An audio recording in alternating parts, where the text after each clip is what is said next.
भारत के उपराष्ट्रपति महामहिम श्रीमान वेंकैया जी, मोदी जी की मंत्रिपरिषद में मेरे साथी विदेश मंत्री श्रीमान जयशंकर जी, आज महत्वपूर्ण कार्यक्रम में उपस्थित सभी भाइयों और बहनों,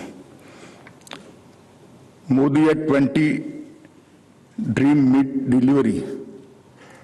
आज मोदी जी के साथ जिन्होंने सालों तक काम किया है, ऐसे भारत के उपराष्ट्रपति वेंकैया जी के हाथों से इसका लोकार्पण होने वाला है।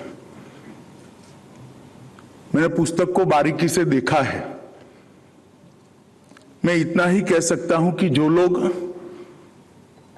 भारत के सर्वांगीण और सर्वसमावेशी विकास में विश्वास करते हैं, जो लोग एक संपूर्ण व्यक्तित्व किस तरह से निर्मित हो इसके रास्ते पर विश्वास करते हैं, ये सभी लोगों के लिए, विशेषकर समाज सेवा और राजनीति के क्षेत्र में काम करने वाले सभी लोगों के लिए ये पुस्तक एक गीता बनकर आने वाले दिनों में उभरने वाला है। मैं आज इस पुस्तक के अंदर जो अलग अलग चैप्टर लिखे गए हैं इसके बारे में बात नहीं करना चाहता, परंतु पुस्तक जिन पर है इनके बारे में बात करना चाहता हूं। जिस प्रकार का ऑडियंस मेरे सामने है, इन्होंने नरेंद्र मोदी जी को 20 साल से जाना है, देखा है, मोदी जी की सफलताओं को देखा है, मोदी जी के 20 साल हेड ऑफ द गवर्नमेंट के नाते भारत में और गुजरात में जिस तरह से परिवर्तन आया है, इसको सभी ने देखा है।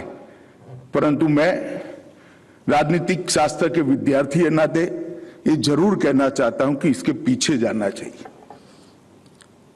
मोदी जी के 20 साल का अनुभव, मोदी जी के इसके पहले के 30 साल का जब तक अध्ययन नहीं करते वो अधूरा रह जाएगा।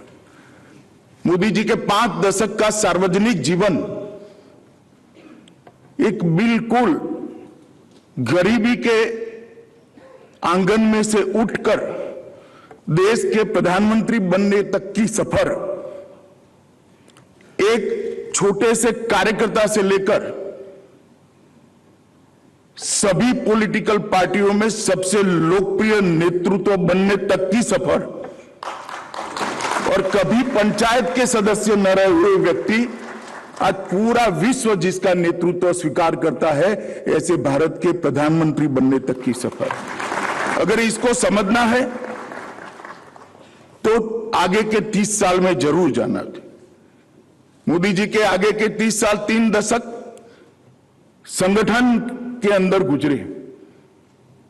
संगठन के कार्यकर्ता के नाते छोटे से छोटे गांव में कभी एसटी बस पर, कभी मोटरसाइकिल पर, कभी ऑटो में बैठकर गरीब से गरीब घर के अंदर इतनी ही साहसिकता से खाना खाते हुए मैंने मोदी जी को देखा है। और जो हम सब लोगों के लिए कुट प्रश्न है कि समस्याओं को समझने का इतनी बड़ी शक्ति मोदी जी में कहां से आती है। नीति निर्धारण करते वक्त छोटे से छोटे व्यक्ति के लिए नीति हो, ये आग्रह कहां से आता है, और नीति सर्वसमावेशी हो, सर्वस्पर्शी हो, ये कुनेह कहां से आती है, उसका जवाब वो 30 साल के अंदर है। पहला हिस्सा उनका जीवन का परिश्रम,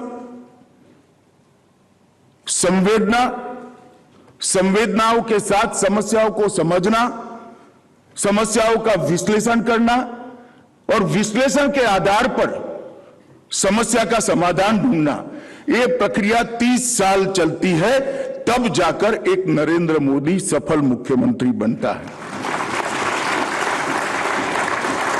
लोगों की गरीबी, लोगों की समस्याएं, समाज के अंदर फैली अव्यवस्थाएं, लोकतंत्र के प्रति लोगों का उठता विश्वास, ये देखकर अगर दिल में टीस खड़ी नहीं होती है, एक दर्द खड़ा नहीं होता है, तो दर्द जब तक खड़ा नहीं होता है कोई नरेंद्र मोदी नहीं बन पाता है। ये संवेदनशील स्वभाव उनका जो है, इसी में से एक टीस की निर्मित, दर्द की निर्मित होती है और उसी में से सभी समस्याओं का समाधान निकला है। भारत के जनमानस को समझना, भारत की समस्याओं को समझना, भारत के समाज की सांस्कृतिक विविधताओं को समझना और समझते समझते भारत की संस्कृति पर अमाप गौरव का दिल में अकल्पनीय स्थान पैदा करना और समस्याओं के समाधान की दिशा में सोचना, इन्होंने एक प्रक्रिया ने ही मोदी जी को आज इस स्थान पर बिठाया है। 20 साल से मोदी जी ने कई उपलब्धियां हासिल की है। ढेर सारे लोगों ने इनका एनालिसिस भी किया है। खास कर एडमिनिस्ट्रेशन के लिए और गवर्नेंस के लिए मोदी जी ने जो उपलब्धियां हासिल की है, इसका मूल्यांकन बहुत अच्छे तरीके से किया है। मगर मैं एक बात कहना चाहता हूं, एक ऐसे व्यक्ति का मूल्यांकन आप कर रहे हो जिसको मुख्यमंत्री बनने से पहले पंचायत चलाने का भी अनुभव नहीं था।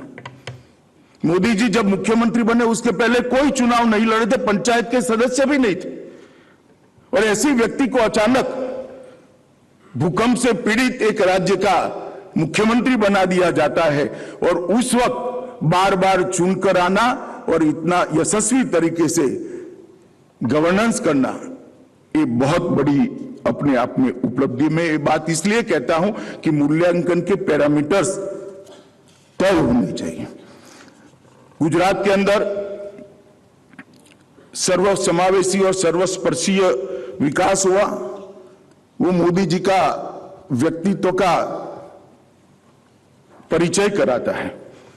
गरीबी से गुजरे हुए बचपन के कारण गरीब आदमी की कठिनाइयों और उसकी दिक्कतों से मोदी जी भली भांति परिचित थे।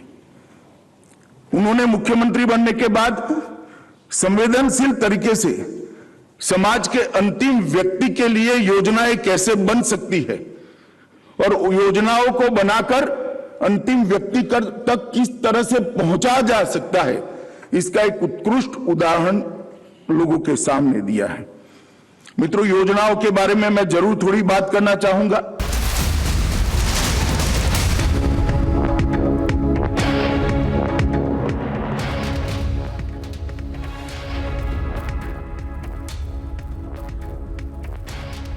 And cutting across to some breaking news coming in, SC has stayed the sedition law till review. So big breaking coming in, the Supreme Court there staying the sedition law till review, and this latest update that is coming in, CGI has stayed the sedition law till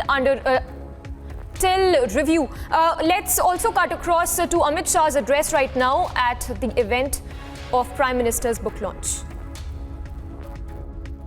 कर दिया कि लोकतंत्र को जवाबदेह, लोकतंत्र में administration को जवाबदेह बनाया जा सकता है।